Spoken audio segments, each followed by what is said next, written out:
नमस्कार दोस्तों, स्वागत है आपका हिंदी नॉलेज शो में। तो दोस्तों, आज कुछ ऐसा हुआ है जिसे सुनकर आपका दिमाग चकरा जाएगा।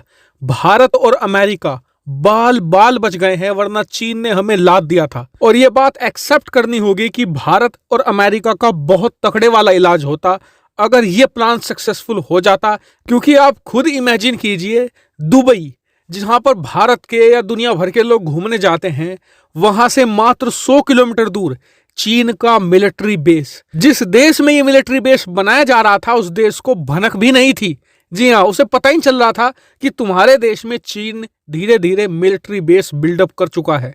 उससे भी घातक बात अमेरिका के लिए, क्योंकि उसका चौथा जंगी बेड़ा, जिसे फोर्थ फ्लीट कहा जाता है यूएस नेवी की, जो कतर में तैनात है, और ये इतना पावरफुल है कि पूरे मिडिल ईस्ट को अकेले दम पर कंट्रोल में रखता है। उससे मात्र कुछ 100 किलोमीटर दूर ये मिलिट्री बेस तैयार हो रहा था। वो तो ऐन वक्त पर अमेरिका की खुफिया एजेंसी CIA को इसकी भनक लग गई। जब उन्हें पता चला, उनके पैरों तले से भी जमीन खिसक गई। उसके बाद जो बाइडन लिटरली भागते हुए गए ऑफिस और एक इमरजेंसी कॉल की, और तुरंत इस बेस को रुकवा दिया गया है। अब तो क्या ये पूरी कहानी है?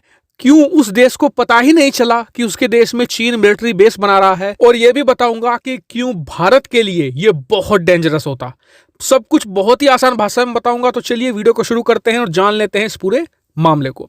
तो दोस्तों, इसकी शुरुआत हुई अब से कुछ समय पहले। चीन और UAE के बीच में एक कॉन्ट्रैक्ट हुआ। UAE आप सभी लोग जानते होंगे, जो नहीं जानते आप दुबई को तो जानते ही होंगे। ये UAE की ही एक अमीरात है, शहर है, तो आप समझ गए होंगे। तो इसी का एक और अमीरात पड़ता है अबू धाबी। वहीं पर एक पोर्ट को डेवलप करने के लिए चीन और UAE के बीच में कॉन्ट्रैक्ट हुआ, जिसमें चीन $1 बिलियन में इस पूरे पोर्ट का कंस्ट्रक्शन करने वाला था।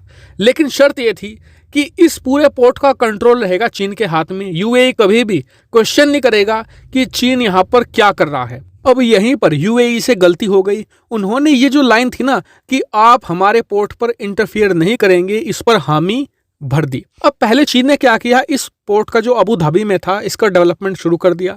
उसके बाद धीरे धीरे जो इनकी जो कंटेनर शिप होती है, स्क्रीन पर आप देख सकते हैं, इनके अंदर छुपाकर जो मिलिट्री इक्विपमेंट थे वो यहाँ पर लाने शुरू कर दिए। और धीरे धीरे इस कमर्शियल पोर्ट को एक मिलिट्री बेस में तब्दील कर दिया। अब इसका खुलासा कैसे हुआ? खुलासा यह हुआ कि अब से कुछ महीने पहले अमेरिका ने इस कॉन्ट्रैक्ट को खंगाला। उन्हें ये लाइन दिख गई, उन्हें शक हुआ कि कुछ तो गड़बड़ है, वरना चीन ये लाइन क्यों डलवाता कॉन्ट्रैक्ट में कि आप यहाँ पर दखलंदाजी नहीं करेंगे इस पोर्ट पर। उन्होंने अपने खुफिया एजेंसियों के जरिए और अपनी सैटेलाइट के जरिए इस पर नज़र रखनी शुरू कर दी कि क्या क्या यहाँ पर आ रहा है, यहाँ पर चीन क्या कर रहा है अंदरूनी तौर पर। और जो उन्हें पता चला, उसे देखकर अमेरिका के पैरों तले से जमीन खिसक गई। चीन इसका इस्तेमाल भी बहुत यूनिक तरीके से करने वाला था। कैसे? दरअसल आप स्क्रीन पर देखिए, जो आपको ये UAE का मैप दिख रहा है ना, इसमें जहां पर रेड डॉट से मार्क है, यह है अबू धाबी, जहां पर चीन मिलिट्री बेस बना रहा था। अब बिल्कुल लेफ्ट साइड में आप देखिए कतर देश, यहीं पर है अमेरिका का फोर्थ फ्लीट तैनात, यानी कि चौथा जंगी बेड़ा। चीन इस मिलिट्री बेस का इस्तेमाल ये करने वाला था कि यहां से, कतर से जो भी अमेरिका की शिप आती या जाती, कोई भी लड़ाकू विमान आता या जाता, उस पर निगरानी रखता बराबर तरीके से। इससे अमेरिका को बहुत नुकसान होता और भारत को भी होता। क्यों? क्योंकि मान लीजिए कल को चीन भारत पर अटैक कर देता है, तो भारत के सपोर्ट के लिए अमेरिका कहां से मदद भेजेगा? अमेरिका के पास 2 ऑप्शन है जहां से वो इमरजेंसी में भारत को मदद दे सकता है। पहला है उसका 7वां जंगी बेड़ा, जो जापान में तैनात है। दूसरा है उसका चौथा जंगी बेड़ा, जो कतर में तैनात है। तो अमेरिका जापान वाले जंगी बेड़े से भारत की मदद नहीं कर सकता, क्योंकि वहां से उसे दक्षिणी चीन सागर संभालना है और वो काफी दूर भी पड़ता है, आने में समय लगेगा।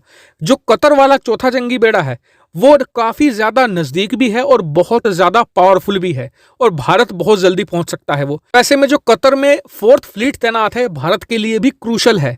अगर कल को चीन इस पर निगाह बनाए रखता है कि कौन सी शिप भारत जा रही है, कौन सा एयरक्राफ्ट भारत जा रहा है, फिर चीन उसी के हिसाब से अपनी रणनीति तैयार कर सकता है, या फिर रास्ते में ही इन्हें घेर कर ध्वस्त भी कर सकता है। तो ऐसे में ये अपने आप में चीन के लिए एक बड़ा एडवांटेज होता। लेकिन फिलहाल के लिए अमेरिकी खुफिया एजेंसियों ने इसका पता लगा लिया। उसके बाद जो बाइडन ने तुरंत इमरजेंसी कॉल लगाई यूएई के क्राउन प्रिंस को, और जब उन्हें बताया तो उनके पैरों तले भी जमीन खिसक गई कि कोई एक विदेशी देश उनके देश में बिना उनसे पूछे एक मिलिट्री बेस बना रहा था। उन्होंने तुरंत इस कंस्ट्रक्शन को रुकवा दिया है, इस प्रोजेक्ट को रुकवा दिया है, और चीन के अरबों डॉलर भी फंस चुके हैं। चीन की बदनामी हो रही है वो अलग, क्योंकि अब दुनिया भर में जहां पर भी चीनी कंपनियां कंस्ट्रक्शन कर रही हैं सारी की सारी अंडर रिव्यू आने वाली हैं। लेकिन जब मैंने ये इंसिडेंट देखा तो मुझे लगा जिस तरीके से अमेरिका ने यूएई को कहकर उनके देश में मिलिट्री बेस रुकवा दिया, क्या भारत भी श्रीलंका को कहकर ऐसा नहीं कर सकता था जब हम्बनटोटा में अमेरिका इतने बड़े कुकर्म कर रहा था?